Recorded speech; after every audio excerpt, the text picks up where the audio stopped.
জয়দীপকে একটু ফল কেটে দিচ্ছি। আম, শশা। আম ওর ভীষণ প্রিয়। আজ বছরের প্রথম আম আনলাম।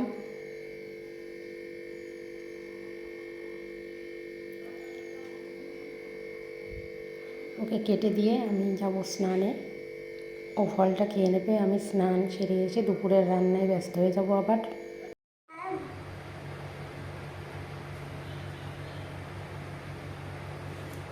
কি ওটা বলো তো, কি বলো? তোমার ফেভারিট জিনিস বলো, কি বলো? ওটা কি বুঝতে পারছো না? এম, এম এ, তারপরে হ্যাঁ, এটা ম্যাঙ্গো। এখনো মিষ্টি তো না, না ধুয়ে রেখেছি, তবু আমি কেটে পরিষ্কার করে দিচ্ছি, তারপরে খাবে। তুমি চোখে মুখে জল দিয়ে স্কুল থেকে এসেছো, ফ্রেশ হয়ে আসো। কথায় আছে না, স্বাদ থাকলেও সাধ্যি থাকে না, সেই হয়েছে ব্যাপার। 120 টাকা করে আমের কিলো, তবুও হয়তো জানি না কেমন হবে আমটা।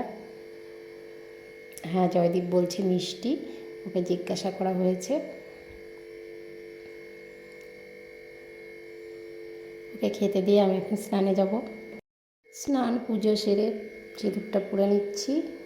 এখন চলে যাব রান্নাঘরে রান্না করতে। দেখি কি রান্না করি। চলে এলাম রান্নাঘরে। যা গরম পড়েছে বুঝতেই পারছিলাম না কি রান্না করব। অবশেষে ঠিক করলাম যে ঝিঙে দিয়ে, আলু দিয়ে আর রুই মাছ দিয়ে পাতলা করে একটু ঝোল করব, কোনো মশলা থাকবে না তাতে। আর একটুখানি কাঁচা আম দিয়ে, মসুর ডাল দিয়ে টক ডাল করব, আর কিছুই করব না। বর্তমানে টক ডালটা প্রত্যেক দিনই প্রায় আমাদের মেনুতে থাকছে। আর জয়দীপের ঠাকুরদা বলছে যে অন্য কিছু করো আর না করো, টক ডালটা একটুখানি আমার জন্য করে দিও রোজই। সেই জন্য এখন রোজই টক ডাল করছি।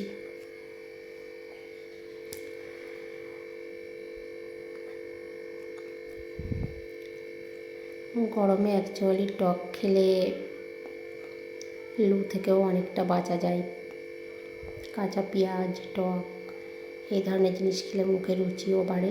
আর তাছাড়া এই গরমের মধ্যে মাছ মাংস তেমন রান্না করে খাওয়াও যায় না। এদিকে আমার জয়দীপ চলে এসেছে রান্নাঘরে। ওর হয়তো খাওয়া হয়ে গেছে ফল, কিছু একটা হয়তো ও চাইবে আমার কাছে, কিন্তু চাইতে সাহস পাচ্ছে না।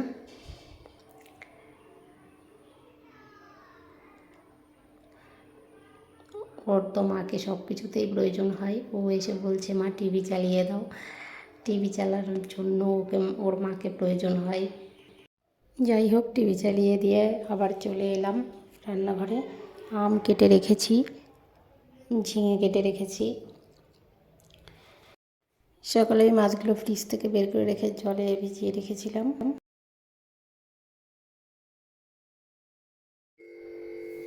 সময়ের সঙ্গে অনেক কিছুই পাল্টে যায়। আগে গরমে মোটেই থাকতে পারতাম না, এখন গরমের মধ্যে তেতে ঘেমে রান্নাঘরে রান্না করছি,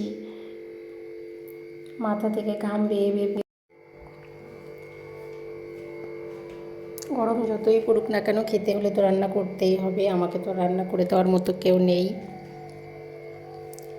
জয়দীপের দেখাশোনা করা, তাছাড়া জয়দীপের ঠাকুরদা আছে, নিজেরও খেতে হবে। না খেয়ে তো আর পেট চলবে না, আর পেটে গামছা বেঁধেও রাখতে পারবো না, তাই খেতেই হবে যতই গরম পড়ুক না কেন। আর ওই দুটো মানুষের দায়িত্ব তো আমার উপরেই খাওয়া দাওয়ার, তাই তাদেরকেও খেতে দিতে হবে।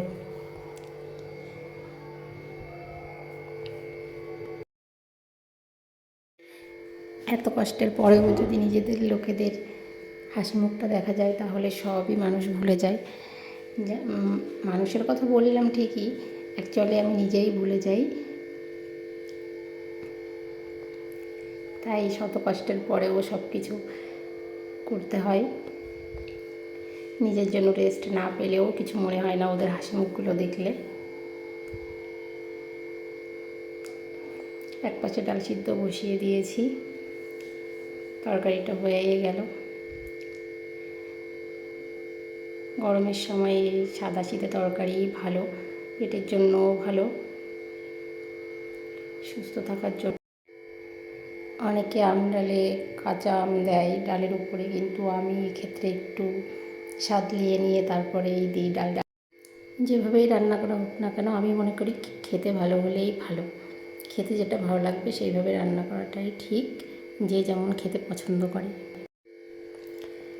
আমি যে সর্বগুণে শিরোমণি তা কিন্তু আমি নই, তবে যেটুকু জানি ওই নিজের কাজ চলার মতো ওতেই আমার কাজ চলে যায়। এইভাবেই আমি কাজ চালিয়ে নিই, কোনো সমস্যা হয় না এতে আমার। কথা বলতে বলতে রান্না আমার শেষ হয়ে গেল, এবার খাওয়া দাওয়ার পালা। জয়দীপের বড়দাকে খেতে দিয়ে আমিও খেয়ে নেব, খেয়ে রেস্ট করব। দুপুর রাতের রান্না একবারেই করে নিয়েছি, সেই জন্য এখন বসে আরামে আমি একটু ফল খাচ্ছি। ভিডিওটা আর বড় করব না। Tata, bye bye.